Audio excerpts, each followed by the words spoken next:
Update India TV, हर खबर सच्चाई की ओर। रवींद्र वस्त्रनिकेतन सलगरे खास लग्न बस्तावा आहेरासाठी होलसेल पेक्षाही कमी किमतीत संपूर्ण कुटुंबाची खरेदी। कांजीवरम, बनारसी, जुल्ला, Bangalore silk, Madurai silk, Calcutta cotton full व्हरायटीत उपलब्ध। सूट व इंडो शेरवानी, हळदीसाठी कुर्ता, सफारी, ब्रँडेड शर्ट, पॅन्टचे खास कलेक्शन, असंख्य व्हरायटीसह 51% भरघोस डिस्काउंट। जादा झालेला माल परत घेऊन पैसे परत। त्वरा करा, आजच भेट द्या रवींद्र वस्त्रनिकेतन सलगरे। उपस्थितीमध्ये काय चालत नाही।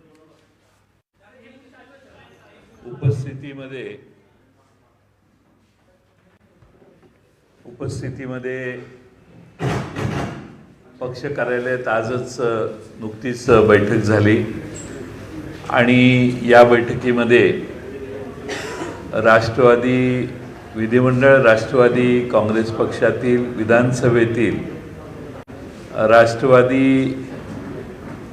शरदचंद्र पवार पक्षाचे गटनेते म्हणून श्री जितेंद्र आव्हाड यांना गटनेते म्हणून निवडण्यात आलं। त्याचबरोबर राष्ट्रवादी विधानसभेतील राष्ट्रवादी शरदचंद्र पवार पक्षाचे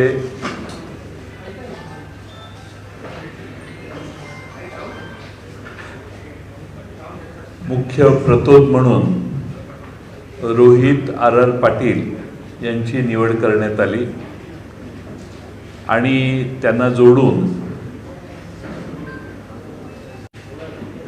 प्रतोद म्हणून माननीय उत्तम जानकर साहेब यांची निवड करण्यात आली। विधिमंडळातील विधान परिषदेचे आमचे सदस्य आज उपस्थित न झाल्यामुळे विधिमंडळ पक्षाचे नेत्याबाबतीत पुढच्या काळात बैठक होईल। पुढे अधिवेशन चालू असताना त्यावेळी त्याचा निर्णय होईल। आज सर्व 10 पैकी 9 सदस्य आमचे उपस्थित होते। 10वे संदीप क्षीरसागर यांच्या मतदारसंघात त्यांच्या सत्काराचा कार्यक्रम असल्यामुळे त्यांना अनुपस्थित राहण्याची परवानगी देण्यात आलेली होती, तरी ते उद्या येऊन या प्रस्तावाला पाठिंबा देतील। आज विधिमंडळात राष्ट्रवादी काँग्रेस पक्ष हा महाराष्ट्रातल्या जनतेचे प्रश्न धडाडीने मांडेल। आमची संख्या कमी जरी असली तरी महाराष्ट्रातले जनतेचे प्रश्न मांडण्याचा काम प्रभावीपणाने आमचा पक्ष करेल। जितेंद्र आव्हाड यांच्या नेतृत्वाखाली आमचे सगळे विधानसभेचे सदस्य विधानसभेत चांगली कामगिरी बजावतील। आम्ही काही प्रश्नांच्यावर देखील आज चर्चा केली। त्यातला सगळ्यात प्रमुख चिंता आमच्यासमोर ही आहे की नुकत्याच झालेल्या विधानसभेच्या निवडणुकीमध्ये 5 वाजल्यानंतर जवळपास 8% जास्त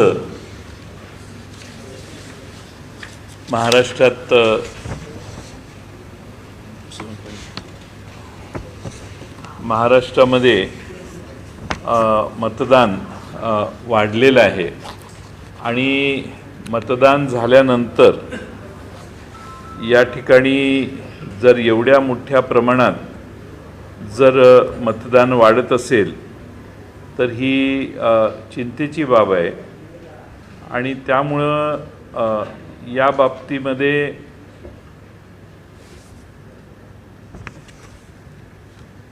सर्वांनी चिंता व्यक्त केली आणि ती चिंता व्यक्त करत असताना हे मतदान कसं वाढलं, हे वाढण्याचं शेवटी आम्हाला असं सांगण्यात आलं की EVM मशीन हे सिंपल कॅल्क्युलेटर आहे आणि मतदान झाल्यानंतर रात्रीपर्यंत सतत मतं वाढत जाणं आणि त्यांची आकडेवारी बऱ्याच ठिकाणी C-17 जो फॉर्म मतदान पूर्ण झाल्यावर अंतिम आकडेवारी दिली जाते त्याच्याशी न जुळणं ही फार गंभीर बाब आहे.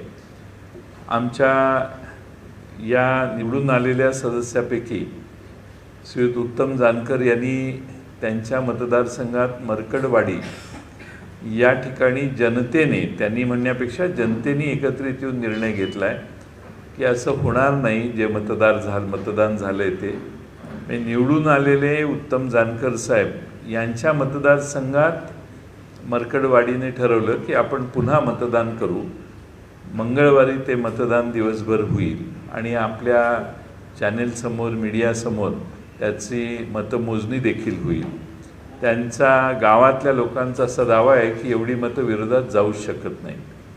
त्याचबरोबर आमचे दुसरे विधानसभेचे सदस्य मोहोळचे श्रीयुत राजू खरे यांच्या मतपेट्या ज्या ठिकाणी ठेवण्यात आलेल्या, त्या मतपेट्या ठेवण्यात आलेल्या गोडाऊनच्या मागे 2 युवकांना त्यांच्या समर्थकांनी पकडलं. त्यामध्ये त्यांच्याकडे 14 लॅपटॉप, 14 मोबाईल फोन्स होते आणि ते बिहार आणि उत्तर प्रदेशची मुलं होती. त्यांना पोलीस स्टेशनमध्ये श्रीयुत राजू खरे हे घेऊन गेले.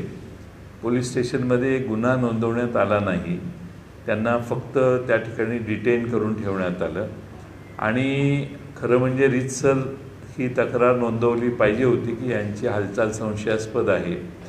ती 2 युवक हे महाराष्ट्राच्या बाहेर उत्तर प्रदेश आणि बिहारचे होते आणि त्यानंतर निवडणुकीत राजू खरे यांचा विजय झाला आणि त्यांच्याकडून, पोलिसांच्याकडून कोणती कारवाई न होता ती मुलं, त्या लोकांना सोडून देण्यात आलं. असे प्रकार महाराष्ट्रात अनेक ठिकाणी झालेले असतील असा समज आहे आणि त्यामुळं महाविकास आघाडीच्या वतीने महाराष्ट्रात निवडणुका या कागदावर व्हाव्यात, बॅलट पेपरवर व्हाव्यात, हा जो आग्रह आहे त्या आग्रहाला राष्ट्रवादी काँग्रेस पक्ष देखील पुष्टी देतो, पाठिंबा देतो आणि महाराष्ट्रात कालच श्रीयुत बाबा आढाव साहेबांनी जे लाक्षणिक उपोषण आणि आंदोलन केलं, ते आंदोलन महाराष्ट्रभर होईल असा आम्हाला विश्वास आहे. आणि महाराष्ट्रात अनेक ठिकाणी अशी गावं आहेत की ज्या गावांना आश्चर्य वाटतं की आपल्या गावात असं मतदान होऊ शकत नाही, असं कसं झालं. सर्व गट, सर्व पक्ष एकाच उमेदवाराचं काम करत आहेत आणि त्या ठिकाणी गाव उमेदवाराला मायनस जातं आहे. हे यापूर्वी कधी घडलेलं नव्हतं आणि त्यामुळं अतिरिक्त मतदान जे वाढलं त्याची चौकशी झाली पाहिजे. निवडणूक आयोगाने त्यांची वेबसाईट 2 दिवसानंतर बंद करून टाकली. लोकांना ती माहिती उपलब्ध होणार नाही याची काळजी घेतली. हाही गंभीर गुन्हा निवडणूक आयोगाने केलेला आहे असं मला वाटतं. कारण माहिती दडवणे, माहिती दाखवण्यापासून बंदी आणणे, माहिती गडप करणे हा गुन्हा आहे आजच्या नव्या जगात. गुन्हा म्हणण्यापेक्षा हा चूक आहे ही आणि हे जाणीवपूर्वक निवडणूक आयोग का करतं हा प्रश्न महाराष्ट्रातल्या जनतेला पडलेला आहे. त्यामुळे निवडणूक आयोगाची वागणूक, निवडणूक आयोगाच्याकडे नाना पटोले, काँग्रेस अध्यक्ष, मी आणि शिवसेनेचे श्रीयुत संजय राऊत यांनी यापूर्वीच तक्रारी अर्ज दाखल केलेला होता. त्यावर काँग्रेस पक्षाला त्यांनी बोलवलेलं आहे. पण जोपर्यंत जे मतदान झालं ते EVM मशीन जोपर्यंत बाहेर ताब्यात येत नाही तोपर्यंत काही गोष्टींची उत्तरं मिळू शकत नाहीत असं अनेकांचं मत आहे. महाराष्ट्रामध्ये बरेच नवे प्रश्न या काळात सरकार येण्याच्या आधीच तयार व्हायला लागले तसं दिसतं आणि त्यातला एक प्रश्न म्हणजे महाराष्ट्रातल्या आमच्या ज्या लाडक्या भगिनी आहेत त्या भगिनींची 65पेक्षा जास्त वय ज्यांचं आहे त्या भगिनींचा अंतर्भाव महाराष्ट्रातल्या लाडक्या बहिणींच्या यादीत होणं अत्यंत आवश्यक होतं. पण आम्हाला गेल्या 2-3 दिवसातल्या बातम्यावरून असं दिसतंय की सध्या आहेत त्या लाडक्या बहिणींची संख्या कमी करण्याचा प्रयत्न अप्रत्यक्षरित्या सरकार करतंय असा साधारण वर्तमानपत्रातल्या बातम्यावरून आम्ही पाहिलेलं आहे. त्याचबरोबर महाराष्ट्रातल्या लाडक्या बहिणीची योजना अधिक लोकप्रिय आहे आणि त्यामुळंच सरकार निवडून आले असा सरकारी पक्षाचा दावा आहे. त्यामुळं लाडक्या बहिणींची संख्या आता वाढवायला काहीच हरकत नाही. त्यामुळं 65 वर्षापेक्षा जास्त महिला ज्या महाराष्ट्रात आहेत त्यांना जास्त प्रोत्साहन देण्याची आवश्यकता आहे. 1500च्या ऐवजी 2100 रुपये करण्याचा निर्णय माननीय मुख्यमंत्री महोदय तत्कालीन यांनी जाहीर केलेला आहे. म्हणजेच महाविकास आघाडीचं धोरण आहे. तेही 2100 रुपये आता नव्या वर्षात 1 जानेवारीपासून सरकार चालू करेल अशी महाराष्ट्रातल्या तमाम आमच्या लाडक्या बहिणींना अपेक्षा आहे. त्याचबरोबर महाराष्ट्रातले जे सोयाबीनचे दर आहेत त्याला आधारभूत किंमत मिळालेली नाही, त्यांना 6000 रुपये देतो हा वादा जो आहे त्याप्रमाणे या सीझनला ज्यांनी सोयाबीन 3200-3400 रुपयांनी विकलं त्यांना उरलेली रक्कम ताबडतोब मोदी साहेबांनी आश्वासन दिल्याप्रमाणे ताबडतोब त्यांना मिळावी अशी देखील आमची विनंती आहे. कापसाचे दर कमी होत आहेत, त्याकडेही तात्काळ सरकारने लक्ष द्यावं. सरकारपुढे बरीच कामं आहेत आणि म्हणून आमची सरकारला विनंती आहे, सोपस्कार सोडून लवकरात लवकर त्यांनी शपथ घ्यावी आणि आपला कारभार चालू करावा. महाराष्ट्रात ज्या चांगल्या गोष्टी ते करतील त्यांना सकारात्मक आम्ही राहू. विरोधासाठी विरोध करण्याची भूमिका आमच्या पक्षाची राहणार नाही.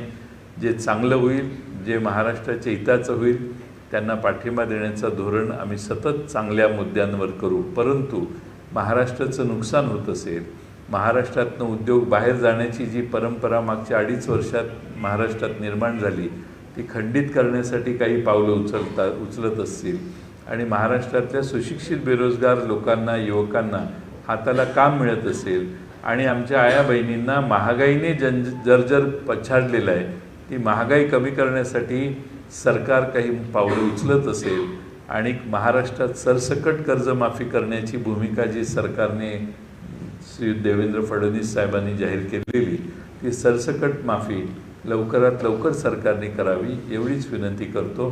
आणि या ठिकाणी आमचे आमदार उत्तमराव जानकर साहेब आहेत आणि राजू खरे साहेब आहेत. आपल्याला त्यांच्या बाबतीत काही आपले अधिक प्रश्न असतील तर ते आपण त्यांना विचारू शकतो.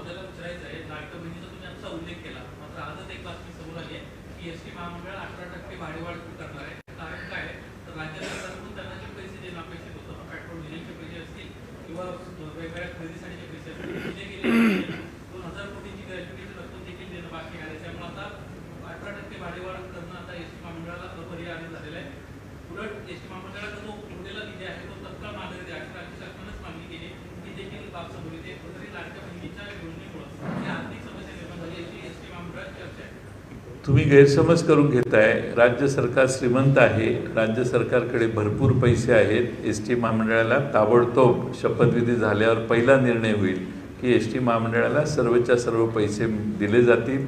तुम्ही कोणतीही चिंता करू नका. एस.टी. महामंडळातल्या कर्मचाऱ्यांनी चिंता करू नये आणि महाराष्ट्रातल्या जनतेनेही करू नये. फक्त आता शपथविधीचा अवधी बाकी आहे.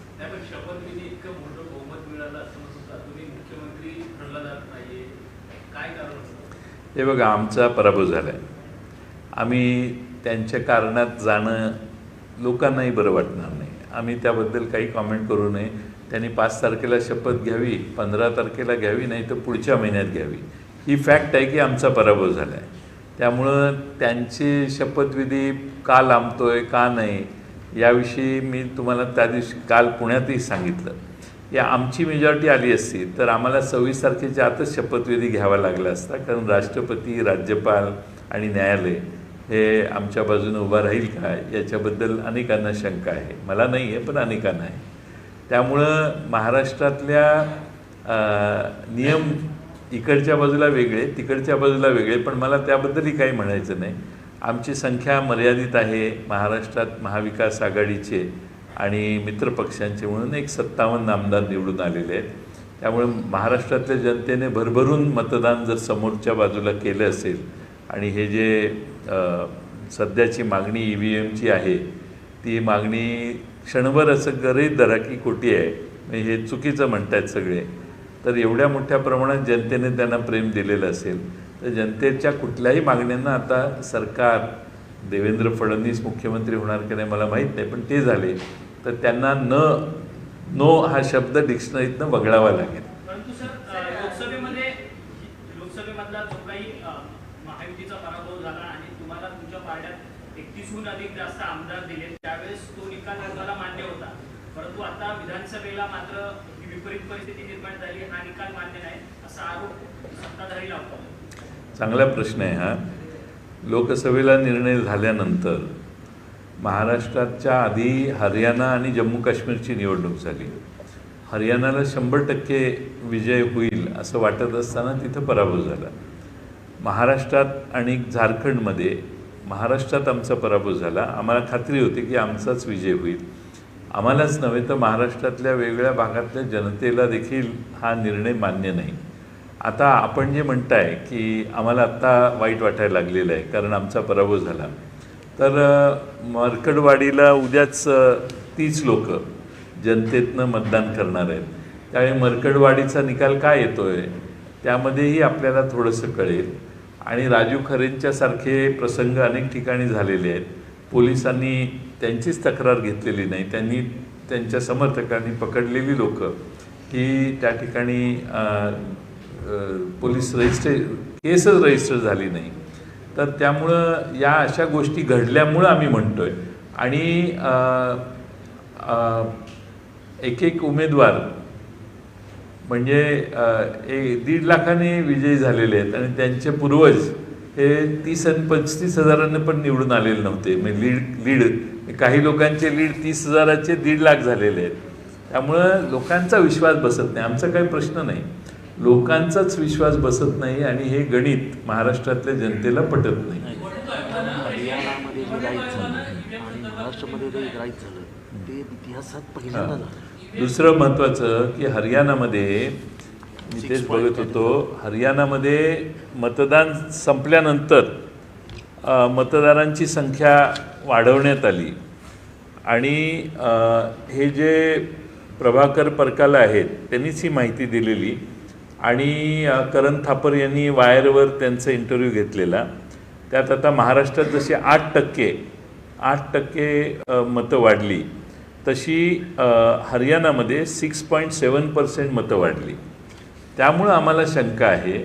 आणि महाराष्ट्रातल्या जनतेला याचं उत्तर 3% जरी मतं तुम्ही लोकसभेत बघा ना, लोकसभेत 0.5%चाच फरक होता दोघांच्या मतदानात आणि एकदम भारतीय जनता पक्ष लोकप्रिय झालं आणि त्यांचं किती वोट शेअर 50%वर गेलं ना.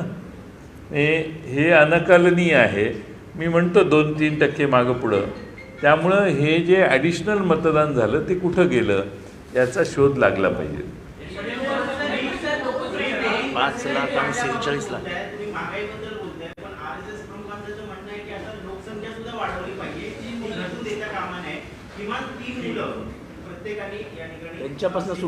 त्यांच्यापासून सुरू 3 नाही. आता RSS प्रमुखांचं आदर हे सरकार ठेवेलच. त्यामुळं ज्या अजितदादांनी महाराष्ट्राच्या विधानसभेत कायदा आणला की 2पेक्षा तिसरं मूल झालं तर जिल्हा परिषद, पंचायत समिती, नगरपालिकेला उभा राहता येणार नाही. ते पहिलं RSSच्या आदेशाप्रमाणे अजितदादांनी निर्णय घ्यावा लागेल की 2 नाही अनेक मुलं असली तरी निवडणुकीला उभा राहता येईल. हा निर्णय आता होण्याची शक्यता आहे. तुम्ही म्हणताय ते मला माहीत नाही RSS प्रमुख काय म्हणतायत. परंतु 2 मिनटं सगळ्यात महत्त्वाचा मुद्दा की 2019ला जे मतदान होतं त्यामध्ये 2024 लोकसभा 2019 टू लोकसभा 2024 5 लाख मतच वाढली. आणि 2019 नंतर 2024च्या लोकसभेनंतर विधानसभेपर्यंत महाराष्ट्रात 46 लाख मतं वाढली.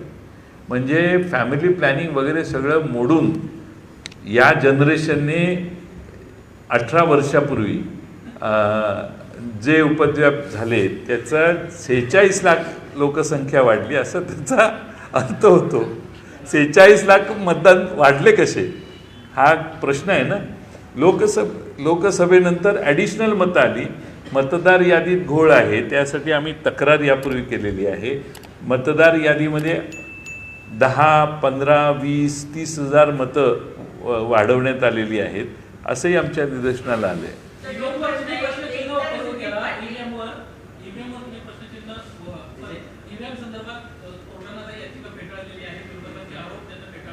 कोर्टी तत्परतेने हवा EVMच्या विरोधात जायला लागल्यावर कोर्टच आता EVMची बाजू घ्यायला लागले आणि कोर्टाने ताबडतोब त्यांची याचिका खारिज करून टाकलेली आहे. अनेक टेक्निकल लोक वेगळ्या प्रकारे सांगतायत, त्याचे हळूहळू एकत्रीकरण करतायत. हळूहळू या सगळ्या गोष्टी पुढे येतील.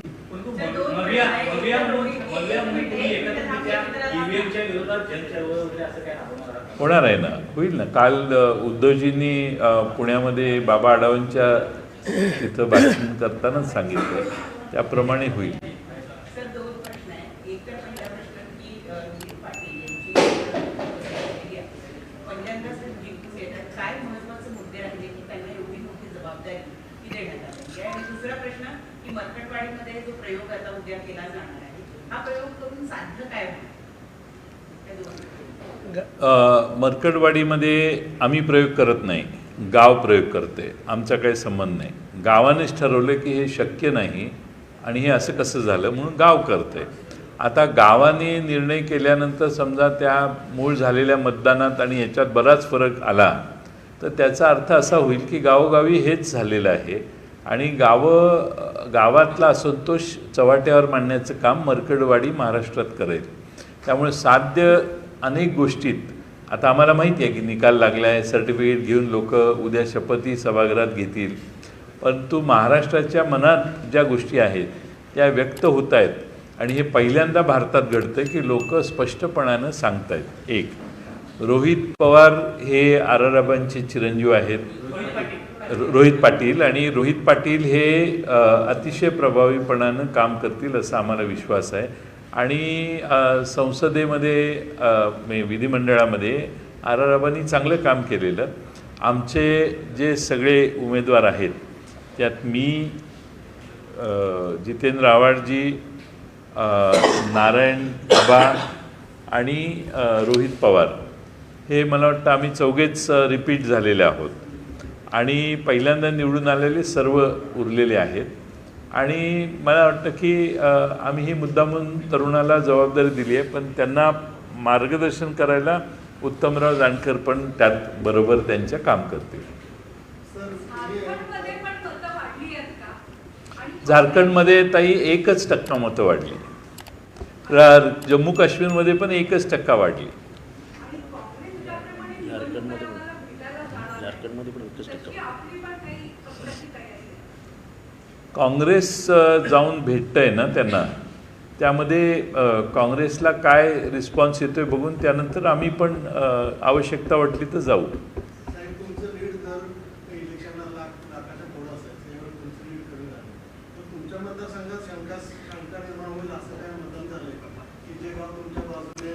माझ्या मतदारसंघात अशी गावं आहेत की त्या गावात विरोधी कोण कामच करत नव्हतं, तरी तिथं मी मायनस आहे.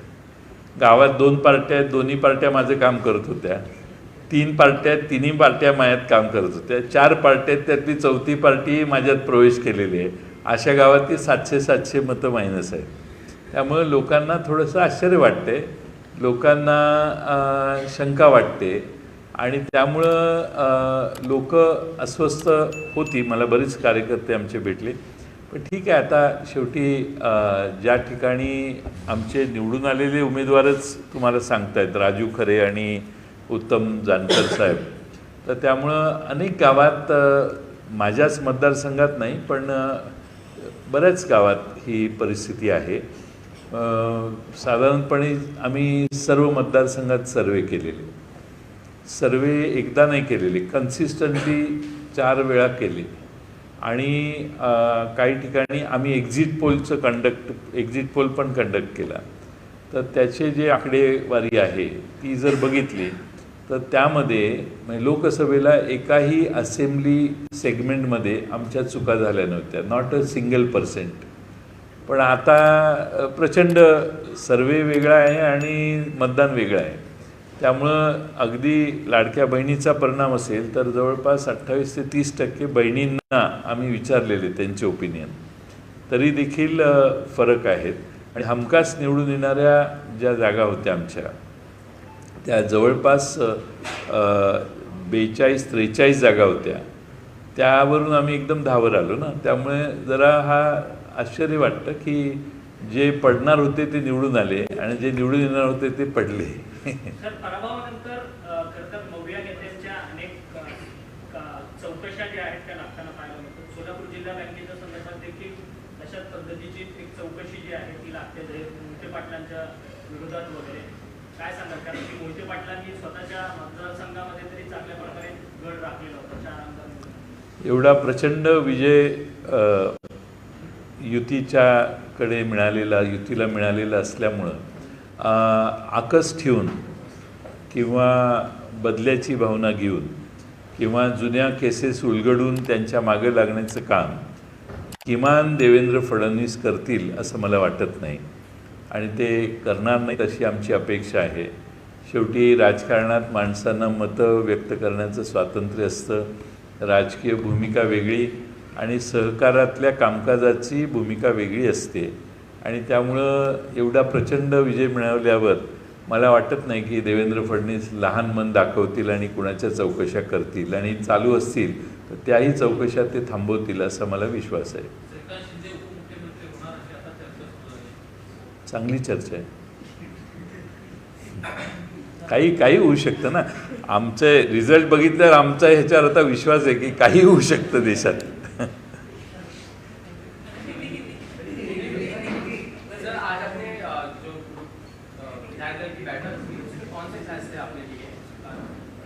हमारे राष्ट्रवादी शरद चंद्र पवार पार्टी की बैठक आज हुई. उस बैठक में हमारे राष्ट्रीय अध्यक्ष आदरणीय पवार साहब थे, कार्याध्यक्ष सुप्रियाताई सुले जी थी. उन्होंने उनके सामने हमारी जो विधिमंडल की सदस्यों की बैठक हुई उसमें हम ये विधानसभा में हमारे गुट के जो प्रमुख रहेंगे वो हमारे विधानसभा के नेता करके जितेंद्र आवाड़ जी, डॉक्टर जितेंद्र आवाड़ जी, इनका नाम को सबने सम्मति दी है. और साथ में हमारे प्रतोद चीफ विप के नाते रोहित पाटिल रहेंगे और प्रतोद के नाते उत्तम जानकर साहब रहेंगे.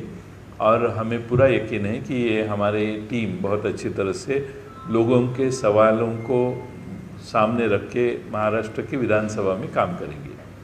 मोहन भागवत जी जो है आरएसएस के चीफ, उन्होंने जो स्टेटमेंट दिया है कि मिनिमम 3 बच्चे होने चाहिए हर किसी को. ही was talking about the population, declining population of Hindus. How do you take this statement? अगर पॉपुलेशन का रेट बढ़ता है तो आप भारत की परिस्थिति क्या रहेगी इसके ऊपर आप इमेजिन नहीं कर सकेंगे. और इस देश की आबादी इतनी बढ़ चुकी है कि इसके बाद उसका रेट बढ़ाना यानी महाराष्ट्र पूरे देश में बहुत डिज़ास्टर निर्माण होगा. पानी की समस्या हो सकती है, अनाज की समस्या हो सकती है, बहुत समस्या तैयार हो सकती है. तो मुझे लगता है कि कभी मुझे मौका मिलेगा तो मैं उनसे समझना चाहूँगा कि ये मांग क्यों कर रहे हैं. बात रही महाराष्ट्र सरकार में काम करने वाले लोगों की, पिछले कार्यकाल में अजीत पवार जो मंत्री है अभी नए मंत्रिमंडल में हो जाएंगे, उनको सबसे पहला निर्णय लेना पड़ेगा. हमारे स्थानिक जो संस्था है, नगर पालिका, जिला परिषद, इसमें अगर 2 से ज़्यादा अगर आपको लड़के हैं, बच्चे हैं, यानी सिबलिंग्स है, तो आपको चुनाव में खड़ा रहने का कोई अधिकार नहीं है. यानी हाँ, तो अभी आरएसएस के प्रमुख जी जो है वो जो कहेंगे वो ये अजीत पवार जी को मान्य करना पड़ेगा. उनके सामने कोई दूसरा चारा नहीं है. तो उनको पहला ये निर्णय करना पड़ेगा कि दो अगर आपको बच्चे हैं तो तीसरा बच्चा या चौथा बच्चा या पांचवा बच्चा या छठा बच्चा हो तो भी आप चुनाव को कंटेस्ट कर सकते हैं। ये निर्णय अब जल्दी जल्द करेंगे ऐसे हम अपेक्षा रखते हैं। सर, आंध्र प्रदेश गवर्नमेंट ने कोर्ट जो है वो डिसॉल्व कर दिया है। How do you look at this? Do you think that minorities are not being safeguarded in that? I don't know what is the background for them to take that decision. I need to know. I will study and tell you about it. Sir, विश्व हिंदू परिषद जो जिस तरीके से नारे चले, एक है जो सिख है, कटेंगे तो कटेंगे, उस नारे को भी लेकर वो समरसता अभियान चलाना चाहते हैं। उन्हीं नारों को आगे लेकर पूरे साल भर तकरीबन वो रथ यात्रा निकालेंगे, पदयात्रा होगी और लोगों तक फिर उस नारों को लेके जाने वाले। विश्व हिंदू परिषद का इन सारे नारों को फिर से लेके जाना, एक तो सिख लेके जाना, उसको आप किस तरह से देखते हैं? अभी से पॉलिटिकल एजेंडा आने वाले समय के लिए किस तरह से आप उसको देखते हैं? अभी पूरे देश में अगर ये ऐसा होने वाला है तो मुझे लगता है कि हम 18वीं शतक में या 19वें शतक में हम काम कर रहे हैं। कटेंगे तो बटेंगे तो कटेंगे, इससे मुझे लगता है अगर मोदी साहब ये नारा देते हैं कि पढ़ेंगे तो बढ़ेंगे, तो मुझे लगता है देश उनका स्वागत करेंगे। ये अलग दिशा में अगर देश को लेके जाना चाहते हैं तो फिर इसमें काफ़ी समस्या हो सकती है। मुझे लगता है कि पढ़ेंगे तो बढ़ेंगे ये नारा होना चाहिए और हमारी कुटुंब की संख्या मर्यादित हो, इसलिए सरकार ने प्रयास करना चाहिए ताकि आने वाले 20 साल में 30 साल में और समस्या इस देश के सामने पैदा अगर लोक संख्या बढ़ गई तो बहुत भारी समस्याओं को सामना करना पड़ेगा हमें।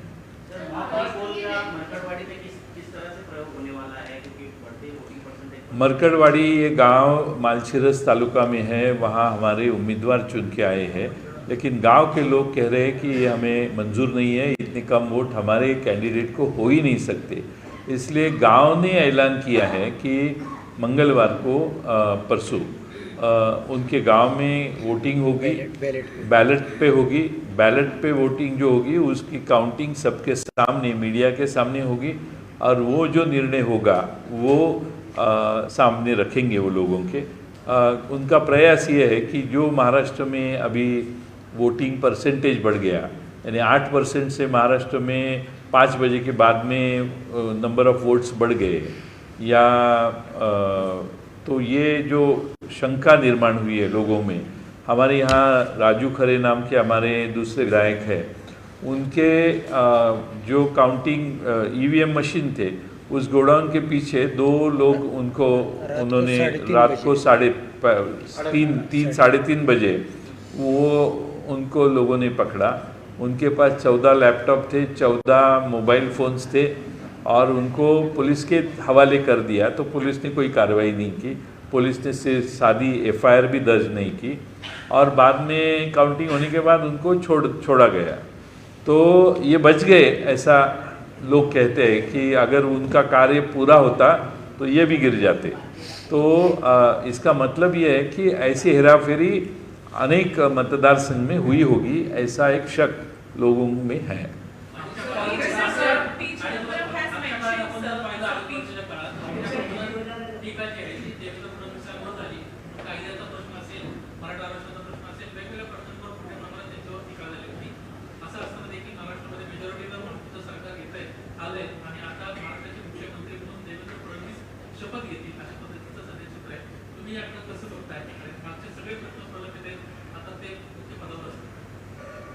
ठीक आहे, आता जनतेने हा कौल खरा असेल तर तो जनतेने दिलेला आहे आणि जनतेने कौल दिल्यानंतर ज्याची जास्त संख्येने लोक निवडून आलेली आहेत, आता आपण म्हणताय ते सगळे मुद्दे खरेच आहेत, त्यामुळं असा निकाल भारतीय जनता पक्षाचे एवढे संख्येने आमदार निवडून येतील असं लोकही म्हणत नव्हते। यापूर्वी अनेक सर्वेक्षणातही तसे निष्कर्ष निघालेले होते।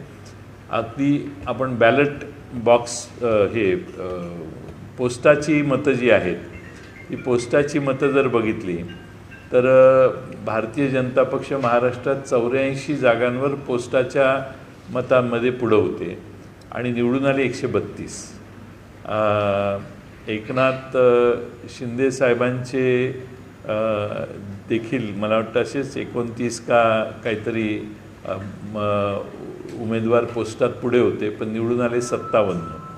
अजित पवारांचे देखील काहीतरी 12 का 25 ठिकाणी त्यांचे पुढे होते, निवडून आले 41.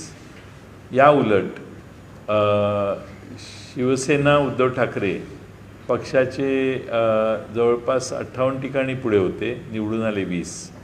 काँग्रेसचे देखील काहीतरी 47 ठिकाणी का काही पुढे होते, निवडून आले 20. आणि काँग्रेसची परिस्थिती आणि राष्ट्रवादीचे देखील आमचे 40 का 43 ठिकाणी पोस्टात आमचे पुढे होते, निवडून आले 10. त्यामुळे हा फरक देखील महाराष्ट्रातल्या जनतेने लक्षात घेतला पाहिजे.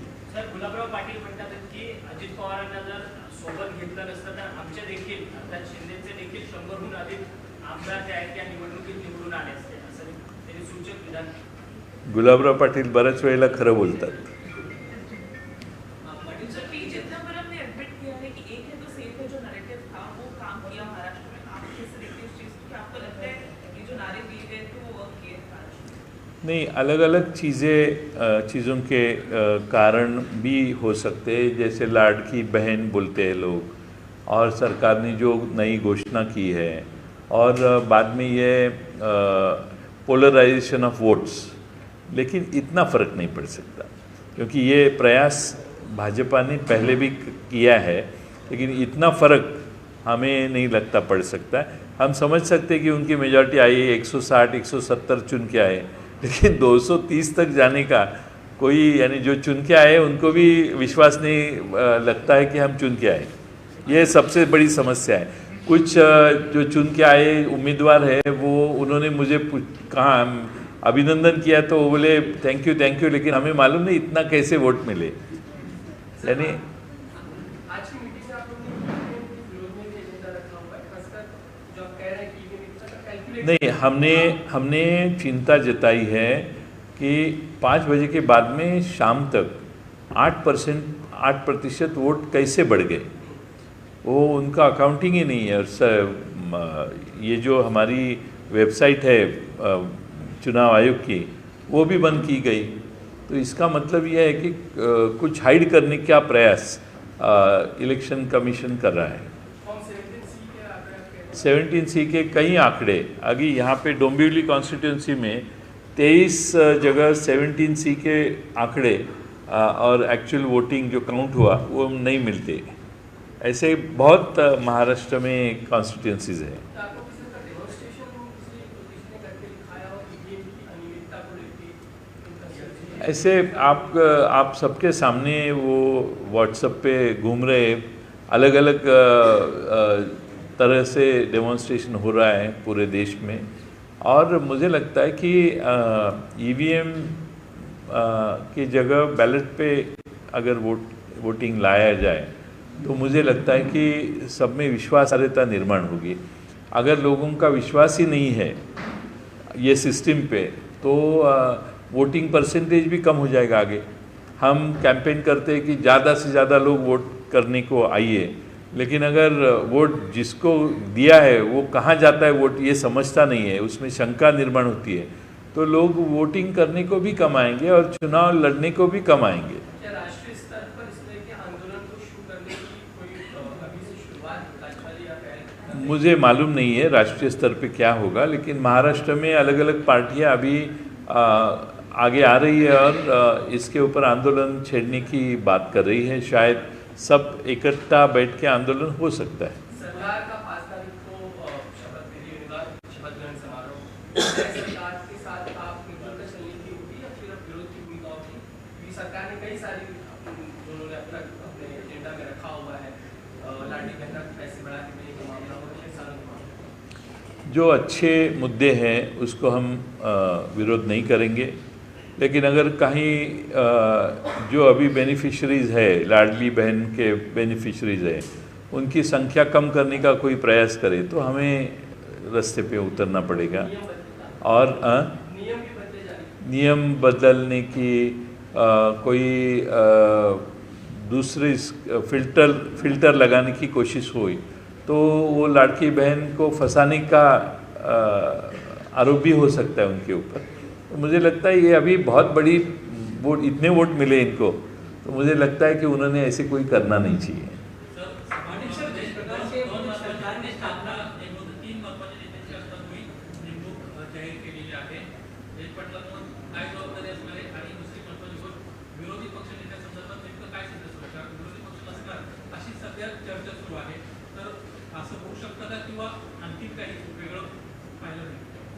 माहीत नाही मला विरोधी पक्ष नेत्यांचे होण्याच्या बाबतीतली संख्या जी आहे ती असं दिसतं की आमची पूर्ण होत नाही एका पक्षाची, आणि मला वाटतं की सत्तारूढ पक्षाचं मन मोठं असलं तर त्यांनी एक विरोधी पक्ष नेमायची तयारी दाखवली तर सभागृह तरी व्यवस्थित चालेल।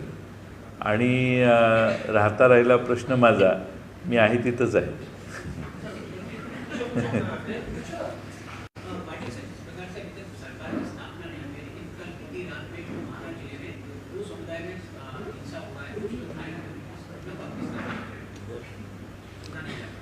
बुल्ढाना जिले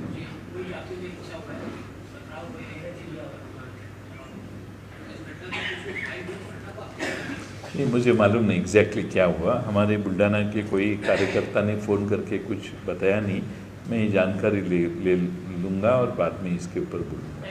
सर, देवेंद्र फडणवीस मुख्यमंत्री होना है, वो शपथ लेंगे, तीसरी बार वो मुख्यमंत्री बनेंगे, पिछले 5 साल का अनुभव, उसके बाद मुख्यमंत्री होने का अनुभव, इस तरह की उम्मीद आप रखते हैं? उन्होंने काफ़ी आश्वासन दिए, जो कुछ नारे उन्होंने दिए, फटेंगे तो फटेंगे, इसलिए की बात नहीं, की बात नहीं। देखते हैं, उनको अनुभव है, उनका निर्णय अगर भाजपा करती है तो हम उनको बधाई देंगे। उनकी नई टर्म 5 साल की हो और ये सारी जो कमिटमेंट उन्होंने जनता को दी है महाराष्ट्र के, वो पूरे करने की ताकत उनमें आए, ऐसी शुभेच्छा देंगे। होने दो, जब होगा तब ज़रूर हम उनको बधाई देंगे, क्यों नहीं देंगे। नेता प्रतिपक्ष होना सभागृह में जरूरी होता है, लेकिन संख्या उतनी आपके पास नहीं लगता है कि देवेंद्र फडणवीस जो इतना बड़ा दल दिख रहा है और आपको नेता प्रतिपक्ष दे हमारे का नहीं, कैसा है कि हमारी संख्या कम है और ये सब ने मिलके इकट्ठा आके विनती की, तो मुझे मालूम नहीं क्या कर सकते, बोल नहीं सकते। मैं ऐसा अनुमान नहीं निकालूंगा कि ऐसा होगा वैसा होगा। बहुत सपना देखना गलत है और इसीलिए जो जब होगा तब देखेंगे।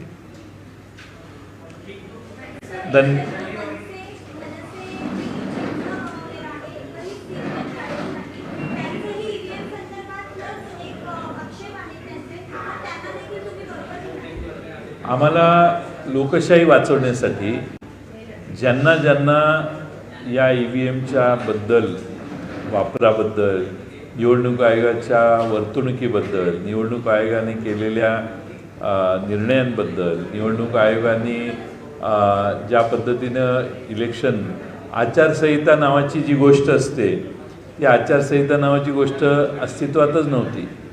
प्रचंड खर्च सगळ्या उमेदवारांच्याकडून झाले आणि मताची किंमत, आता हे बोललं की माझ्यावर लगेच टीका होईल, पराभूत झाले म्हणून बोलत आहेत, पण किती पैसे कुठं वाटायचे याला काही मर्यादा या निवडणुकीला नव्हती। त्यामुळं मला वाटतं की निवडणूक आयोगच अस्तित्वात नव्हतं। त्यामुळं मला TN शेषन यांची आठवण होते, इतक्या कडक शेषन साहेबांनी काम केलेलं होतं। आज मात्र तशी परिस्थिती नाही। त्यामुळं मनसेची इच्छा असेल आणि त्यांनाही आम्ही म्हणतोय तसंच वाटत असेल किंवा आम्ही म्हणतोय त्या दिशेनंच त्यांची मतं असतील, तर नक्की आम्ही जे येतील बरोबर त्यांना बरोबर घेऊ आणि सगळ्यांचे लोकशाही वाचवण्यासाठी प्रयत्न असले पाहिजेत असं मला वाटतं। धन्यवाद।